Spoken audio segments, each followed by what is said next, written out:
इस सेशन में हम कोहिनूर स्पिनिंग को डिस्कस करेंगे। KOSM बहुत ज़्यादा मैसेजेस आते हैं, लोगों ने इसको सस्ता समझ के बाय किया हुआ है और स्टॉप लॉस लगाते नहीं हैं। देखें, अगर आपने स्टॉप लॉस लगाया हो ना इसमें, तो आप मुझे कमेंट में ना कहें कि KOSM के बारे में बताएं।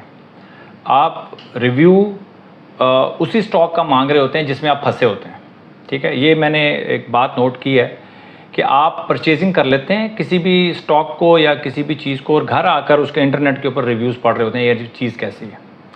आपने उसका रिव्यू लेना है बाइंग से पहले, परचेजिंग से पहले। जब परचेज़ कर लिया उसके बाद आके आप रिव्यू चेक करते हैं, वीडियोस चेक करते हैं यूट्यूब के ऊपर। ये तरीका मैं समझता हूँ ठीक नहीं है। तो जब आप फंस जाएं तो फिर किसी रिव्यू का मुझे नहीं लगता कि आपको कोई फ़ायदा होगा। लेकिन चलें, बहरहाल हम इसको आज डिस्कस करते हैं। KOSM को हम इसको एजुकेशनल पर्पज़ से हम इसको डिस्कस करेंगे, और ताकि इस तरह की जब सिचुएशन आपको नज़र आए किसी भी स्टॉक के अंदर, तो आप क्या करना चाहते हैं उसके अंदर, तो जो करना चाहते हैं वो किस तरह करना चाहिए वो आपको मैं कहता हूँ जी। अगर आप थोड़ा सा, अगर मैं उसको देसी ज़बान में बोलूँ कि आप कोई गलत काम भी करना चाह रहे हैं ना, तो उसका भी एक तरीका होता है। जैसे आपने कोई सिग्नल क्रॉस करना है, अगर आप सिग्नल क्रॉस करना चाह रहे हैं, रेड सिग्नल क्रॉस करना चाह रहे हैं, तो ये तो मतलब बिल्कुल ही एक समझ लें कि आप किसी को कत्ल करने के, मतलब आप एक इक़दाम कत्ल में जाएगा अगर आप रेड सिग्नल क्रॉस कर रहे हैं। लेकिन फिर भी आप एम्बुलेंस चला रहे हैं फ़र्ज़ कर लें, और आपने रेड सिग्नल क्रॉस करना है, तो फिर भी आप किसी तरीके से रेड सिग्नल को क्रॉस करेंगे। ऐसा नहीं होगा कि आप राइट लेफ़्ट देखना ही नहीं है, आप कहेंगे मैं एम्बुलेंस में बैठा हूँ तो बस इसको मैं सीधा इसको मैं गुजार लूँगा। नहीं, रेड सिग्नल एम्बुलेंस भी अगर आप चला रहे हैं और रेड सिग्नल आपने क्रॉस करना है, तो उसका भी एक तरीक़ाकार है। बग़ैर तरीके से अगर आप रेड सिग्नल क्रॉस करेंगे तो नुकसान हो सकता है। तो कोहिनूर स्पिनिंग का भी जो अगर आप देखें इसका जो ट्रेंड है वो डाउनवर्ड है, और डाउनवर्ड ट्रेंड में आप इसको बाय करना चाहते हैं। पहली बात तो ये, आप इसको बाय ना करें जब तक इसका ट्रेंड बेहतर ना हो। लेकिन अगर आप इस ट्रेंड में भी आप घुसना चाहते हैं कि यार मैं इसको नीचे इसका बॉटम पकड़ना चाहता हूँ, या मैं इसको सस्ता समझ के बाय करना चाहता हूँ, तो आज हम उसको डिस्कस करेंगे। अच्छा जी, सबसे पहले आप ये देखें कि इंडिकेटर्स अगर हम देखें तो 45 की इंडिकेटर से नीचे काम कर रहा है इस वक्त कोहिनूर स्पिनिंग, इसलिए। और दूसरी बात, अगर हम देखें इसकी जो RSI है, RSI भी तकरीबन 50 से नीचे चल रही है, ठीक है। तो यहाँ पर इंडिकेटर्स वाले तो निकल गए, यानी कि इंडिकेटर्स वाले इसको वॉच तो कर सकते हैं, बट एंट्री जो है उनके लिए यहाँ पर नहीं कर सकते वो। तो कम जो अब हम बात करेंगे, अच्छा जो इंडिकेटर्स वाले हैं थोड़े से पीछे चले जाएं, और प्राइस एक्शन वाले अब आप आगे आ जाएं, ठीक है जी। अब जो इंडिकेटर्स वाले हैं, जिन्होंने सिर्फ इंडिकेटर्स पे काम करना है, वो बुरा ना मनाएं, थोड़ा सा पीछे चले जाएं, और प्राइस एक्शन वाले अब आगे आ जाएं। प्राइस एक्शन, अब आ जाता है प्राइस एक्शन। अब आपने इसको बाय करना ही करना है, तो अब हम वो तरीका डिस्कस करेंगे कि अब आप इसको बाय कैसे करेंगे आप, ठीक है। ट्रेंड डाउनवर्ड है, इसमें कोई शक नहीं है। लेकिन अब आप कहते हो नहीं यार मुझे बाय करना है, आपके पास कोई न्यूज़ है या आपके पास कोई फंडामेंटल न्यूज़ है, व्हाटएवर कुछ भी है, अब आप कहते हो मैंने इसको बाय करना है। अब हम उसका तरीका डिस्कस करेंगे। फ़र्ज़ कर लें कि यहाँ पे एक सिचुएशन बनी थी, यहाँ पर मैंने एक वीडियो भी मैंने बनाई थी कोहिनूर स्पिनिंग के हवाले से, कि यहाँ पर 45 मूविंग एवरेज के करीब आया था कोहिनूर स्पिनिंग। यहाँ पर बाइंग भी ट्रिगर हुई थी और आपका स्टॉप लॉस यहाँ पे हिट हो गया था। उसके बाद वो नीचे चला गया और इंडिकेटर वाले आउट हो गए। अब यहाँ पर क्या होना है, प्राइस एक्शन वाले क्या करेंगे यहाँ पे,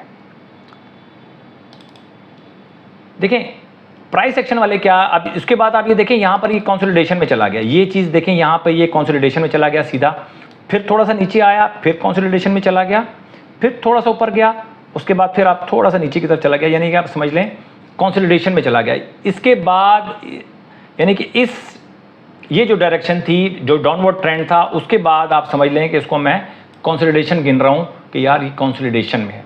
एक डाउनवर्ड ट्रेंड के बाद अगर कोई भी स्टॉक कंसोलिडेशन में भी है ना, तो मैं उसको उसके ट्रेंड का हिस्सा ही समझता हूँ कि यार ये डाउनवर्ड ट्रेंड में ही है। अगर इसी तरह कोई एक स्टॉक है वो ऊपर की तरफ जा रहा है और ऊपर जाकर वो अगर वो कंसोलिडेशन में चला जाता है, तो मैं कहता हूँ कि ये अपवर्ड ट्रेंड का हिस्सा ही है कंसोलिडेशन भी। जब तक कि वो कोई मूव नहीं बना देता। सबसे ज़्यादा जो इशू है ना, वो मैं साथ साथ डिस्कस करता रहता हूँ कि वीडियो तो थोड़ी लंबी बन जाएगी, लेकिन वो डिस्कस करना बहुत ज़रूरी है कि चार्ट अभी बनता नहीं है, हमारे माइंड पे वो चार्ट पहले बन जाता है।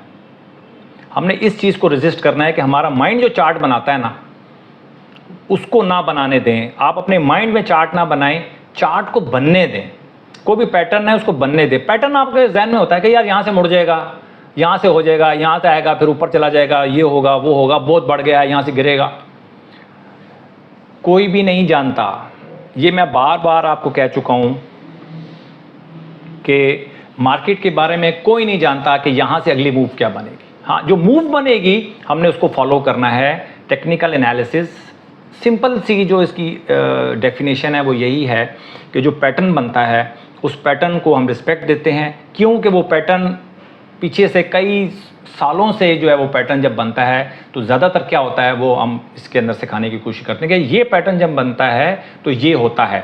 जाके आप बाइक टेस्ट कर लें, आप उसकी प्रोबेबिलिटी ज़्यादा हो जाती है। आपके स्टॉप लॉसेस की जो समझ लें कि परसेंटेज है वो कम हो जाती है। हमने यही करना है कि अपने अपने स्टॉप लॉसेस को कम करना है और अपने प्रॉफिट को लंबा करना है। इतना सा ये है मसला, ठीक है। तो जो पैटर्न आपके जहन में बनता है ना, उसको बनाना छोड़ें और जो पैटर्न चार्ट पे बनता है उसको फॉलो करना स्टार्ट करें। सबसे बड़ा इशू जो है वो जब आप चार्ट को फॉलो करने जा रहे होते हैं तो उस वक्त ये होता है। अच्छा, अब आपने क्या करना है कि जब इस तरह की सिचुएशन बन जाए, अब देखें, फर्ज कर लें ये सिचुएशन थी आपके सामने, ये सिचुएशन थी। अब ये आपने एक लाइन लगा लेनी ऊपर जो एक हाई लगा था, ठीक है। अब मैं आपको बता देता हूं कि ये हाई लगा था 9.18 और यहाँ पे लो लगा 7.95। 9.18 और 7.95, 9.18 और 7.95, 1.23, 1.23, 9.18। ये देखें तकरीबन 13 से 14% का ये डिक्लाइन था, यानी कि 13 से 14% का अच्छा डिक्लाइन है। 5-6% डिक्लाइन से ये आपकी स्ट्रेटजी स्टार्ट हो जाती है।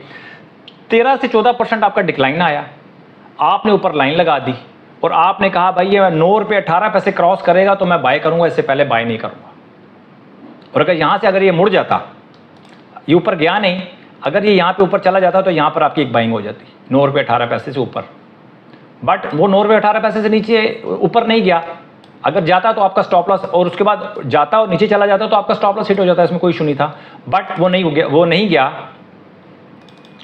और वो नीचे आ गया। अच्छा, अब नीचे आ गया, अब आप ये देखें, अब क्या करना है आपने, ये जो लाइन लगी नीचे, अभी वो नीचे आना शुरू हो गया यहाँ से। अब आपका तो आपकी तो बाइंग हुई नहीं, अब वो नीचे आना शुरू हो गया। अब ये लो लग गया एक और। जब ये लो लगा, आपने फिर नोट कर लिया 6 रुपये 72 पैसे लो लग गया। और यहाँ पर जो लो लगा था एक 8 रुपये 40 पैसे, एक लो लगा था 9 रुपये 18 पैसे। उसके बाद एक कंसोलिडेशन आया, उस कंसोलिडेशन के बाद जो नीचे डिक्लाइन आया, उस कंसोलिडेशन का हाई था 8 रुपये 82 पैसे। अब आप फिर मैं नोट कर लेता हूँ, 8 रुपये 82 पैसे डिवाइड बाय -6.72, तो ये बनते हैं 2.10 और 8.82। ये बना आपका 23% का डिक्लाइन, 23% का डिक्लाइन बना। अब आपने एक लाइन लगा दी 8 रुपये 82 पैसे पे, भाई अब मैं 9 रुपये 18 पैसे बाइंग ले रहा हूँ, अब मैं 8 रुपये 82 पैसे क्रॉस करेगा तो मैं लूँगा। 8 रुपये 82 पैसे क्रॉस नहीं हुआ यहाँ पे, लेकिन उसके बाद ये ऊपर जाना शुरू हो गया। उसके बाद ऊपर जाना शुरू हुआ, आपने बाइंग नहीं करनी थी, आप इंतजार कर रहे थे कि यार ये 8 रुपये 82 पैसे क्रॉस हो तो मैं लूँ, लेकिन नहीं हुआ 8 रुपये 82 पैसे, ठीक है। अब वीडियो थोड़ी मजबूरी के तौर पे ये बड़ी बन रही है, अगर मैं आपको पूरी बात नहीं समझाऊंगा तो फ़ायदा नहीं होगा, इसलिए वीडियो को माजरत कि इतनी बड़ी वीडियो बन रही है। अब ये इस जगह पे देखें, इस जगह पे ये 8 रुपये 82 पैसे हाई है, ये 9 रुपये 18 पैसे का हाई है, ये 8 रुपये 82 पैसे का हाई है। यहाँ से नीचे आ गया। अब ये ऊपर, जब यहाँ से ऊपर जा रहा था तो इसका हाई लगा 8 रुपये 64 पैसे, यानी कि 8 रुपये 82 पैसे से पहले ही 8 रुपये 64 पैसे से नीचे ही इसने ये फिर वापस आ गया। अब जब ये वापस आया, अब आपने क्या करना है, अब देखें, आप एक और हाई लगा 8 रुपये 64 पैसे, ठीक है, और लो लगा 7 रुपये 50 पैसे, 8 रुपये 64 के बाद 7 रुपये 50 लो लगा।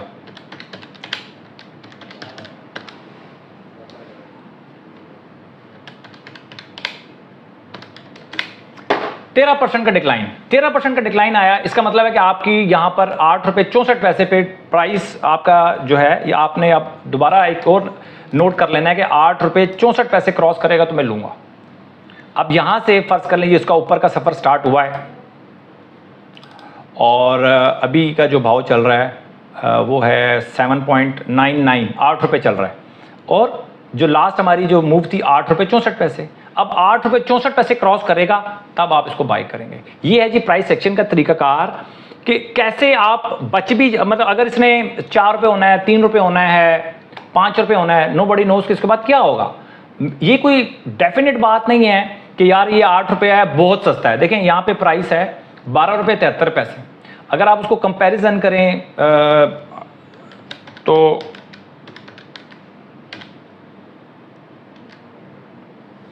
तकरीबन 35%, 40% का डिक्लाइन आ चुका है। अब आप कहोगे यार इतनी अच्छी मार्केट है, इतना स्टॉक अच्छा है, 40% डिस्काउंट हो चुका है, मैं बाय कर लूँ। ऐसा नहीं होता। जो 40% डिस्काउंट हो सकता है वो 40% और भी हो सकता है, यहाँ से भी 40% और हो सकता है। स्टॉक इसी का नाम है, कोई भी चीज़ डेफिनेट नहीं है। हमने बचना कैसे है उसका तरीकाकार मैंने आपको बता दिया कि आपको बार बार आपको अपनी लाइन लगानी पड़ेगी, सपोर्ट और रेजिस्टेंस की लाइन लगानी पड़ेगी और इस तरीके से आप उसको बाय कर सकते। अब अभी की जो वो बाइंग बनती है वो अगर आपने ज़बरदस्ती इंटर होना है इसके अंदर, देखें रिस्की तो होता है। चलें यहाँ पे आप ले लेते हैं 8 रुपये 64 पे ले लेते हैं, 6% से लेके 10% के दरमियान कहीं पर आप स्टॉप लॉस लगा लेते हैं, निकल जाएंगे। 2 दफ़ा निकलेंगे, तीसरी दफ़ा हो सकता है आपको 40% और 35%, 40% का मूव हो जाए। 2 दफ़ा स्टॉप लॉस दिया, 12-15% वो बन गए। अगले मूव में आपने 35% या 40% बना लिया, नेट फिर भी आपको 20% बच जाएगा। तो ये एक स्ट्रेटजी ऐसी होती है जो कि मैं समझता हूँ कि अगर डिक्लाइन नीचे जा रही है मार्केट और आप कह रहे हैं कि यार मैंने बाय करना ही करना है, किसी भी सूरत हाल में मैंने बाय करना है, ये ना हो कि मैं छूट जाए। मतलब आप लॉन्ग टर्म की भी फ़र्ज़ कर लें, आप लॉन्ग टर्म के लिए इन्वेस्टमेंट करना चाह रहे हैं, कुछ भी करना चाह रहे हैं, ट्रेडिंग तो नहीं हो सकती। इस ट्रेंड को आप ट्रेडिंग में या शॉर्ट टर्म में नहीं पकड़ सकते। हाँ, लॉन्ग टर्म में अगर आप पकड़ना चाहते हैं फिर ये तरीकाकार जो मैंने आपको बताया ये तरीका अख्तियार करें, तो आप कम अज़ कम कुछ नॉर्म्स आप फॉलो कर रहे होंगे स्टॉक मार्केट में इन्वेस्टमेंट करने के लिए। तो दूसरी मैंने ये एक ट्रेंड लाइन भी लगाई है। देखें ट्रेंड लाइन मैंने जब यहाँ पर आई तो ये एक ट्रेंड लाइन लगाई थी मैंने, तो उस ट्रेंड लाइन से ऊपर थोड़ा सा अब चला गया, तो कम से कम एक ट्रेंड लाइन लगा लिया करें और ट्रेंड लाइन को फिक्स कर दे, बार बार उसको चेंज नहीं करना। जब आप एक ट्रेंड लाइन लगाते हैं उसको लॉक कर दें और उस ट्रेंड लाइन से ऊपर जब स्टॉक मार्केट हो, जब जाए कोई भी स्टॉक, तो आप उसमें किसी तरीके से देखें। आप ये देखें यहाँ पर ट्रेंड लाइन को इसने इस क्रॉस किया, इस जगह पे क्रॉस किया, लेकिन यहाँ पर भी आपने अपर जहाँ से वो टूटा था, टूट के जब नीचे आया उसको क्रॉस करेगा तब आपने यहाँ पर भी बाय करना है। ट्रेंड लाइन क्रॉस करने का मतलब ये नहीं है कि आप ट्रेंड लाइन क्रॉस हुई आपने बाय कर लिया। इस तरह करते करते आप डेली जो है ना 8-10 स्टॉप लॉस अपने हिट करवाएंगे। स्टॉप लॉस हमने तरीका कार ढूंढना होता है कि कम से कम स्टॉप लॉस हमारे हिट हो। थोड़ी सी ज़्यादा टेक्निकल हो गई है, बट मैं समझता हूँ कि जो थोड़ा बहुत भी टेक्निकल को जानना शुरू किया है जिन्होंने और जो समझते हैं, तो वो मेरी बात से थोड़ा सा मुझे लगता है कि एग्री करेंगे कि हमने हर लेवल के ऊपर नहीं पकड़ना, हमने अपने स्टॉप लॉसेस को हिट नहीं करवाना। और अगर ट्रेंड लाइन को भी अगर कहीं वो क्रॉस कर रहा है तो आपने किसी ना किसी लेवल के ऊपर जहाँ से वो टूटा है, और कम से कम 6%, 8%, 10% जितना ज़्यादा होगा, मतलब ऊपर से नीचे का जो उसका रिट्रेसमेंट है या जो करेक्शन है वो उतना ही अच्छा है। लेकिन 3-4% के ऊपर नहीं आपने कोई लाइन लगा लेनी, कम से कम 7%, 8% का डिक्लाइन कम से कम चाहिए होगा, और वो वहाँ से वापस जाए और वो 7-8% कवर करके जब ऊपर निकलने की कोशिश करे, वहाँ पर आप उसको बाय कर सकते हैं। अपना बहुत ख्याल रखें, इन्वेस्टमेंट का ख्याल रखें, और ट्रेंड इज़ योर फ्रेंड, इस बात का ख्याल रखें। अगर एक डाउनवर्ड ट्रेंड है, खामखा उसमें घुसने की ज़रूरत नहीं है। बहुत सारे स्टॉक्स होते हैं, मेरी ए कैटेगरी, A+ कैटेगरी, शाम को मेरी वीडियो आती है और मैं वीडियो वो बनाता हूँ, मैं सारे काम छोड़ के मैं वीडियो वो लाजमी बनाता हूँ, और वो वीडियो बहुत कीमती है जी। और इस तरह के स्टॉक्स में काम करने से बेहतर है कि आप उन स्टॉक्स को देखें जो कि ए और ए प्लस में आ रहे हैं, उनमें ज़्यादा जान है।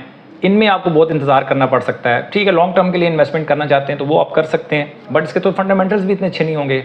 रेट बता रहा है कि इसके फंडामेंटल्स, देखें चार्ट बता रहा है कि उसके फंडामेंटल्स अच्छे नहीं होंगे। मैंने इसका चार्ट नहीं देखा, मैंने इसके फंडामेंटल्स नहीं देखे।